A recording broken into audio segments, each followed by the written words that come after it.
राधा और कृष्ण के प्रेम के बारे में कौन नहीं जानता है। कहते हैं कि कृष्ण और राधा का विवाह नहीं हो पाया था, लेकिन दोनों में इतना प्रेम था कि आज भी दोनों का नाम एक साथ लिया जाता है।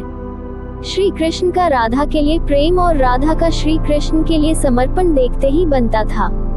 शायद इसलिए अपने आप को सबसे बड़ा भक्त कहने वाले नारद मुनि को राधा से जलन होने लगी थी।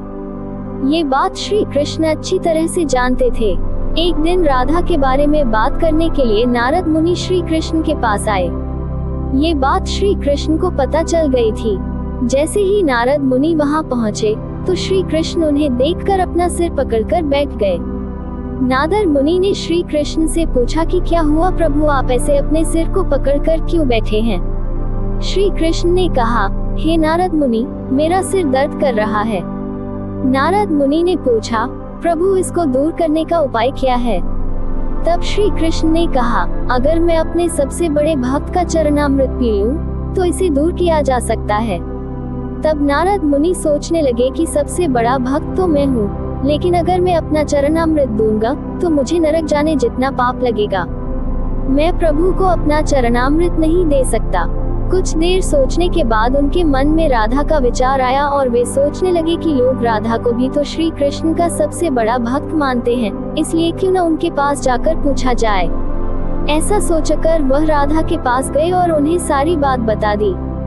राधा ने जैसे ही सुना, एक बर्तन में अपने पैर धोकर चरणामृत नारद मुनि को देते हुए कहा, हे मुनिराज, मुझे नहीं पता कि मैं उनकी कितनी बड़ी भक्ति हूँ, लेकिन मुझे ये पता है कि श्री कृष्ण को अपना चरणामृत देने से मुझे नरक में जाने जितना पाप लगेगा और मुझे नरक जितनी यातना सहन करनी पड़ेगी। मुनि, वह सब मैं सहन कर सकती हूँ, लेकिन अपने स्वामी को पीड़ा में नहीं देख सकती। ये चरणामृत ले जाकर आप उन्हें दे दें। राधा की बात सुनकर नारद मुनि का सारा घमंड चूर चूर हो गया और उनको पता चल गया कि राधा ही सबसे बड़ी भक्त है और श्री कृष्ण ने ये लीला मुझे समझाने के लिए ही रची थी। जब नारद मुनि राधा के पास से वापस आ रहे थे, तो उनके मुख से केवल राधा के नाम की ही धुन सुनाई दे रही थी। जब वे श्री कृष्ण के पास पहुंचे, तो देखा कि श्री कृष्ण उनको देखकर केवल मुस्कुराए जा रहे हैं और नारद मुनि ने भी सारी बात को समझकर उन्हें प्रणाम करते हुए कहा, राधे राधे।